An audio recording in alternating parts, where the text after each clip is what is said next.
নমস্কাৰ এই ভিডিঅ'টোত আমি আসাম পুলিচ ABUB কনষ্টেবলৰ কাৰণে 20টা গুৰুত্বপূৰ্ণ জিকে আৰু কাৰেণ্ট এফেয়াৰ্ছৰ প্ৰশ্ন উত্তৰ আলোচনা কৰিম। এই প্ৰশ্ন উত্তৰসমূহ আহিবলগীয়া এক্সামত আপোনালোকক যথেষ্ট সহায় কৰিব। বলক ভিডিঅ'টো আৰম্ভ কৰোঁ। হজৰা পুখুৰী অসমৰ কোনখন চহৰত অৱস্থিত? ইয়াত অপশ্যন কেইটা আছে তেজপুৰ, ডিব্ৰুগড়, যোৰহাট আৰু গুৱাহাটী। ইয়াৰ উত্তৰটো অপশ্যন এ তেজপুৰ। হজৰা পুখুৰী তেজপুৰ চহৰত অৱস্থিত। এই পুখুৰীটো নৱম শতিকাত খনন কৰা হৈছিল। কোন চনত ভৱেন্দ্ৰনাথ শইকীয়াৰ চলচ্চিত্ৰ অগ্নিস্নান মুক্তি লাভ কৰিছিল? ইয়াত অপশ্যন কেইটা আছে 1970, 1975, 1985 আৰু 1990। ইয়াৰ উত্তৰটো অপশ্যন চি 1985। ভৱেন্দ্ৰনাথ শইকীয়াৰ পৰিচালিত চলচ্চিত্ৰ অগ্নিস্নান 27 ডিচেম্বৰ 1985 চনত মুক্তি লাভ কৰিছিল। এই চলচ্চিত্ৰখন তেওঁৰ নিজা অন্তৰীপ নামৰ উপন্যাসৰ আধাৰত নিৰ্মাণ কৰা হৈছে। এই চলচ্চিত্ৰখন 1985 চনৰ অসমীয়া ভাষাৰ শ্ৰেষ্ঠ চলচ্চিত্ৰৰ ৰাষ্ট্ৰীয় বঁটা লাভ কৰিছিল। ব্ৰহ্মপুত্ৰ ক্ৰেকাৰ আৰু পলিমাৰ লিমিটেড অসমৰ কোন ঠাইত অৱস্থিত? ইয়াত অপশ্যন কেইটা আছে মৰিয়নি, লেপেটকটা, যোৰহাট আৰু সোণাপুৰ। ইয়াৰ উত্তৰটো অপশ্যন বি লেপেটকটা। ব্ৰহ্মপুত্ৰ ক্ৰেকাৰ আৰু পলিমাৰ লিমিটেড চমুকৈ BCPL অসমৰ ডিব্ৰুগড় জিলাৰ লেপেটকটাত অৱস্থিত। এই প্ৰতিষ্ঠানটোৰ নিৰ্মাণ কাৰ্য 2007 চনৰ 9 এপ্ৰিলত আৰম্ভ কৰা হৈছিল আৰু 2016 চনৰ 5 ফেব্ৰুৱাৰীত ভাৰতৰ প্ৰধানমন্ত্ৰী নৰেন্দ্ৰ মোদীয়ে এই প্ৰকল্পটো উদ্বোধন কৰিছিল। আহোম যুগৰ সৰ্বশ্ৰেষ্ঠ কবি হিচাপে কাক গণ্য কৰা হয়? ইয়াত অপশ্যন কেইটা আছে কবিৰাজ চক্ৰৱৰ্তী, হেম সৰস্বতী, মাধৱ কন্দলী আৰু ভট্টদেৱ। ইয়াৰ উত্তৰটো অপশ্যন এ কবিৰাজ চক্ৰৱৰ্তী। কবিৰাজ চক্ৰৱৰ্তীক আহোম যুগৰ সৰ্বশ্ৰেষ্ঠ কবি হিচাপে গণ্য কৰা হয়। তেওঁৰ প্ৰকৃত নাম ৰামনাৰায়ণ চক্ৰৱৰ্তী। কবিৰাজ চক্ৰৱৰ্তী আহোম স্বৰ্গদেউ ৰুদ্ৰসিংহ আৰু শিৱসিংহৰ ৰাজসভাৰ কবি আছিল। কোন চনত বড়োলেণ্ড টেৰিটৰিয়েল কাউন্সিল স্থাপন কৰা হৈছিল?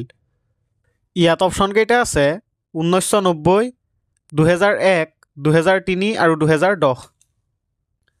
ইয়াৰ উত্তৰটো অপশ্যন চি 2003। 2003 চনৰ 10 ফেব্ৰুৱাৰীত বড়োলেণ্ড ক্ষেত্ৰীয় পৰিষদ বা বড়োলেণ্ড টেৰিটৰিয়েল কাউন্সিল গঠন কৰা হৈছিল।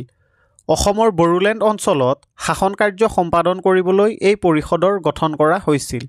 এই পৰিষদত 46 জন কাৰ্যকৰী সদস্য আছে, য'ত 40 জনক নিৰ্বাচিত কৰা হয় আৰু 6 জনক ৰাজ্যপালে মনোনীত কৰে। বড়োলেণ্ড ক্ষেত্ৰীয় পৰিষদ মুঠ 5খন জিলাক লৈ গঠিত। সেইকেইখন হ'ল কোকৰাঝাৰ, বাক্সা, ওদালগুৰি, চিৰাং আৰু তামুলপুৰ। শেহতীয়াকৈ ভাৰতীয় খাদ্য নিগমৰ অধ্যক্ষ আৰু পৰিচালন সঞ্চালক হিচাপে কাক নিযুক্তি দিয়া হৈছে? ইয়াত অপশ্যন কেইটা আছে ডক্টৰ অজয় কুমাৰ, সৰ্বানন্দ সোণোৱাল, মমতা বেনাৰ্জী আৰু ৰবীন্দ্ৰ কুমাৰ আগৰৱালা। ইয়াৰ উত্তৰটো অপশ্যন ডি ৰবীন্দ্ৰ কুমাৰ আগৰৱালা। শেহতীয়াকৈ ভাৰতীয় খাদ্য নিগমৰ অধ্যক্ষ আৰু পৰিচালন সঞ্চালক হিচাপে IAS বিষয়া ৰবীন্দ্ৰ কুমাৰ আগৰৱালাক নিযুক্তি দিয়া হৈছে। তেখেতক 30 ডিচেম্বৰ 2025 তাৰিখে ভাৰত চৰকাৰে এই পদত নিযুক্তি দিছে। কোন তাৰিখে ভাৰতত ৰাষ্ট্ৰীয় যুৱ দিৱস পালন কৰা হয়? ইয়াত অপশ্যন কেইটা আছে 9 ডিচেম্বৰ, 10 ডিচেম্বৰ, 11 ডিচেম্বৰ আৰু 12 ডিচেম্বৰ। ইয়াৰ উত্তৰটো অপশ্যন ডি 12 ডিচেম্বৰ। ভাৰতত প্ৰতি বছৰে 12 জানুৱাৰী তাৰিখে ৰাষ্ট্ৰীয় যুৱ দিৱস পালন কৰা হয়। স্বামী বিবেকানন্দৰ জন্মবাৰ্ষিকী উপলক্ষে এই দিৱস পালন কৰা হয়। 1984 চনত ভাৰত চৰকাৰে প্ৰথম 12 জানুৱাৰী তাৰিখে ৰাষ্ট্ৰীয় যুৱ দিৱস হিচাপে উদযাপন কৰিবলৈ ঘোষণা কৰিছিল। তেতিয়াৰে পৰা সমগ্ৰ দেশতে 12 জানুৱাৰীত ৰাষ্ট্ৰীয় যুৱ দিৱস পালন কৰা হয়। শেহতীয়াকৈ GI টেগ লাভ কৰা নাগৰী অশ্বগন্ধাক মূলতঃ কোন ৰাজ্যত ইয়াৰ খেতি কৰা হয়?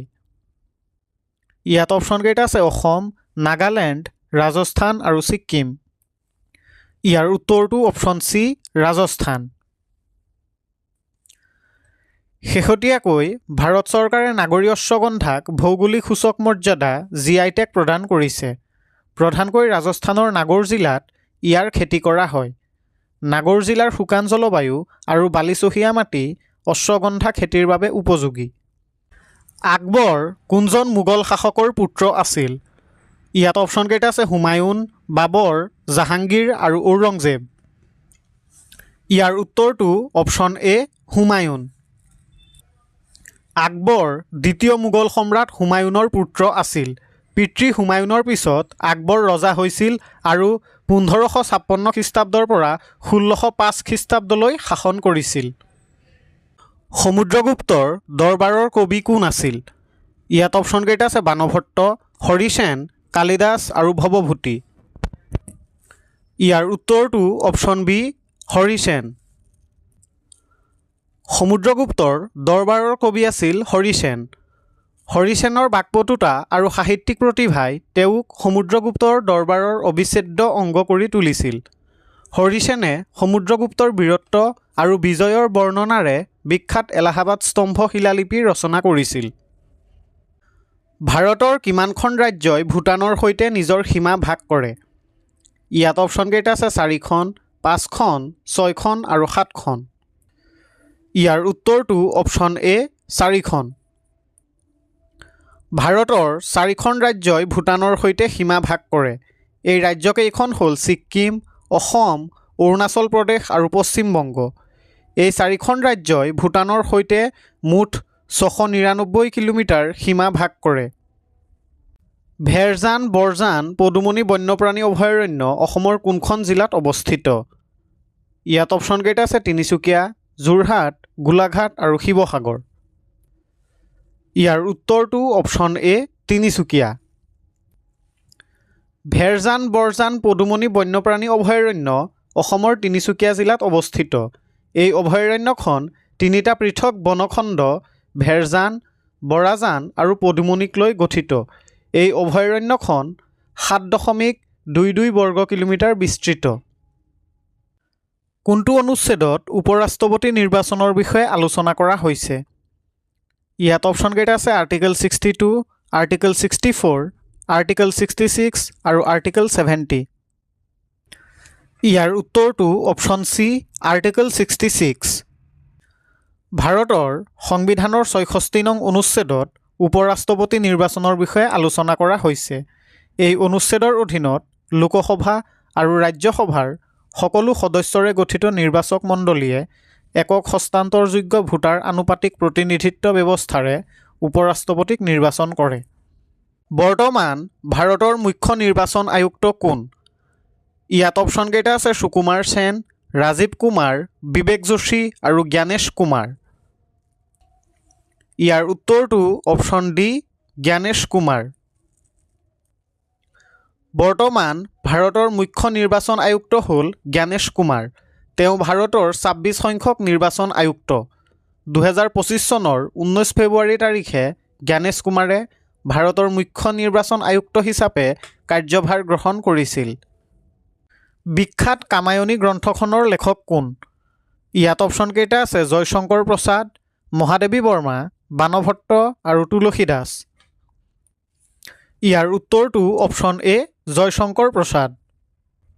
কামায়নী গ্ৰন্থখনৰ লেখক হ'ল জয়শংকৰ প্ৰসাদ। 1936 চনত এই গ্ৰন্থখন প্ৰকাশিত হৈছিল। এই কাব্যগ্ৰন্থখন হিন্দী সাহিত্যৰ অন্যতম গ্ৰন্থ।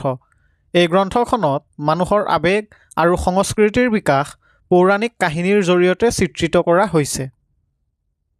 তলত উল্লেখ কৰাসকলৰ ভিতৰত কোনে সোমপ্ৰকাশ বাতৰি কাকত আৰম্ভ কৰিছিল? ইয়াত অপশ্যন কেইটা আছে দয়ানন্দ সৰস্বতী, ঈশ্বৰ চন্দ্ৰ বিদ্যাসাগৰ, ৰাজা ৰামমোহন ৰায় আৰু ৰবীন্দ্ৰনাথ ঠাকুৰ। ইয়াৰ উত্তৰটো অপশ্যন বি ঈশ্বৰ চন্দ্ৰ বিদ্যাসাগৰ। 1859 চনত ঈশ্বৰ চন্দ্ৰ বিদ্যাসাগৰে সোমপ্ৰকাশ বাতৰি কাকতখন আৰম্ভ কৰিছিল।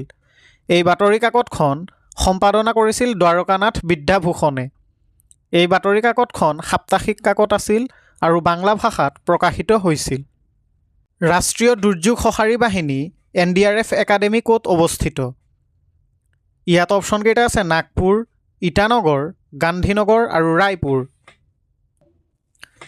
ইয়াৰ উত্তৰটো অপশ্যন এ নাগপুৰ। ৰাষ্ট্ৰীয় দুৰ্যোগ সঁহাৰি বাহিনী NDRF একাডেমী মহাৰাষ্ট্ৰৰ নাগপুৰত অৱস্থিত। এই একাডেমীটো 2018 চনত প্ৰতিষ্ঠা কৰা হৈছিল।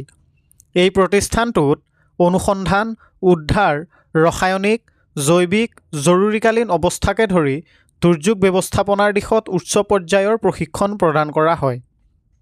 কোনখন ৰাজ্যত চুলুং উৎসৱ পালন কৰা হয়? ইয়াত অপশ্যন কেইটা আছে অৰুণাচল প্ৰদেশ, অসম, ঝাৰখণ্ড আৰু পশ্চিম বংগ। ইয়াৰ উত্তৰটো অপশ্যন এ অৰুণাচল প্ৰদেশ। চুলুং উৎসৱ মূলতঃ অৰুণাচল প্ৰদেশৰ আদি জনগোষ্ঠীয়ে পালন কৰে। এই উৎসৱটো এটা গুৰুত্বপূৰ্ণ কৃষি উৎসৱ যিটো বীজ সিঁচাৰ পিছত শস্যৰ উৎপত্তি বৃদ্ধি হ'বলৈ পালন কৰা হয়। কানপুৰ কোনখন নদীৰ পাৰত অৱস্থিত? ইয়াত অপশ্যন কেইটা আছে ব্ৰহ্মপুত্ৰ, কৃষ্ণা, নৰ্মদা আৰু গংগা। ইয়াৰ উত্তৰটো অপশ্যন ডি গংগা। কানপুৰ গংগা নদীৰ পাৰত অৱস্থিত উত্তৰ প্ৰদেশৰ এখন প্ৰধান ঔদ্যোগিক চহৰ। গংগা নদীৰ পাৰত অৱস্থিত এই চহৰখনৰ অসংখ্য ঐতিহাসিক আৰু ঔদ্যোগিক তাৎপৰ্য আছে। কোনখন ৰাজ্যত মহাবোধি মন্দিৰ অৱস্থিত? ইয়াত অপশ্যন কেইটা আছে অৰুণাচল প্ৰদেশ, ছিক্কিম, অসম আৰু বিহাৰ। ইয়াৰ উত্তৰটো অপশ্যন ডি বিহাৰ। মহাবোধি মন্দিৰ বিহাৰত অৱস্থিত। এই মন্দিৰটো বৌদ্ধ ধৰ্মৰ উল্লেখযোগ্য তীৰ্থস্থান।